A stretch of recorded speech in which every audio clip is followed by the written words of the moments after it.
شاعر کہتا ہے سراپا گرد آلودہ لبادہ کر کے بیٹھی ہے، سراپا گرد آلودہ لبادہ کر کے بیٹھی ہے، یا رسول اللہ تیرے پوچھے میں مرنے کا ارادہ کر کے بیٹھے ہیں، یا رسول اللہ تیرے پوچھے میں مرنے کا ارادہ کر کے بیٹھے ہیں، اور دعائیں مانگ لو، دعائیں مانگ لو تم بھی، دعائیں مانگ لو تم بھی شہید بغداد کے صدقے، دعائیں مانگ لو تم بھی شہید بغداد کے صدقے۔ ارے سنا ہے آج وہ دامن کشادہ کر کے بیٹھے ہیں، سنا ہے آج وہ دامن کشادہ کر کے بیٹھے ہیں، اور یقین آئے، یقین آئے تو دیکھ لو چل کر مدینے میں، یقین آئے تو دیکھ لو چل کر مدینے میں، ارے شہنشاہ زمانہ سر نہادہ کر کے بیٹھے ہیں، شہنشاہ زمانہ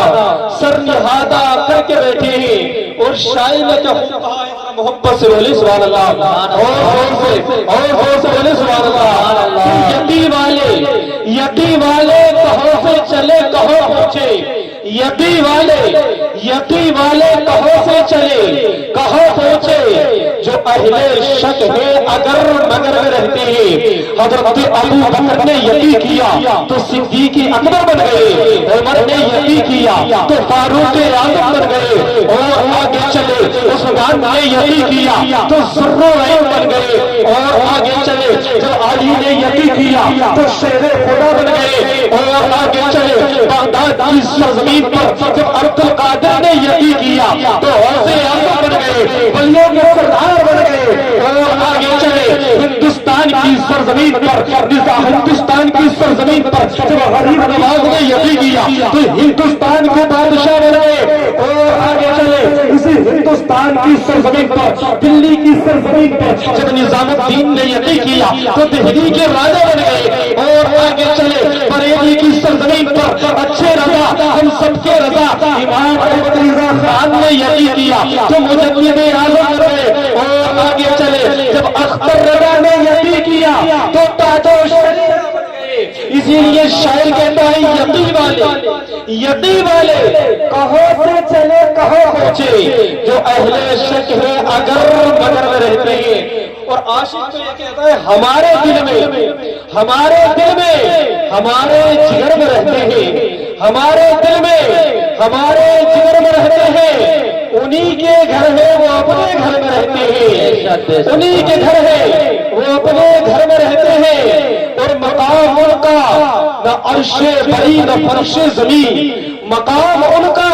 نہ عرش بری نہ فرش زمین، اور وہ اپنے چاہنے والوں کے گھر میں رہتے ہیں، وہ اپنے چاہنے والوں کے گھر میں رہتے ہیں۔ حضرات محترم، میں نے آپ کے سامنے قرآن عظیم کی بڑی عظیم ایک آیت کریمہ کی تلاوت کا شرف حاصل کیا، جس میں رب کائنات ارشاد فرماتا ہے وَقَضَىٰ رَبُّكَ أَلَّا تَعْبُدُوا إِلَّا إِيَّاهُ وَبِالْوَالِدَيْنِ إِحْسَانًا، یعنی اللہ رب العزت کے سوا کسی کی عبادت نہ کرو، کسی کی اتباع نہ کرو، اور اپنے ماں باپ کے ساتھ اچھا سلوک کرو، حسن سلوک کرو۔ اللہ رب العزت نے قرآن عظیم کے اندر 15 متعدد مقامات پر اپنے حقوق کے ساتھ ماں باپ کے حقوق کا ذکر فرمایا، اور ان کے ساتھ صلہ رحمی کا حکم دیا کہ ان کے ساتھ اچھا سلوک کرو۔ حضرات محترم، ایک شخص میرے نبی کی بارگاہ میں حاضر ہوا اور عرض کرتا ہے یا رسول اللہ صلی اللہ علیہ وسلم، میرے لیے سب سے زیادہ خدمت کا کون مستحق ہے؟ تو میرے مصطفیٰ نے فرمایا تیری ماں۔ اس شخص نے پھر عرض کیا یا رسول اللہ میری ماں کے بعد پھر کون؟ تو میرے مصطفیٰ نے فرمایا تیری ماں۔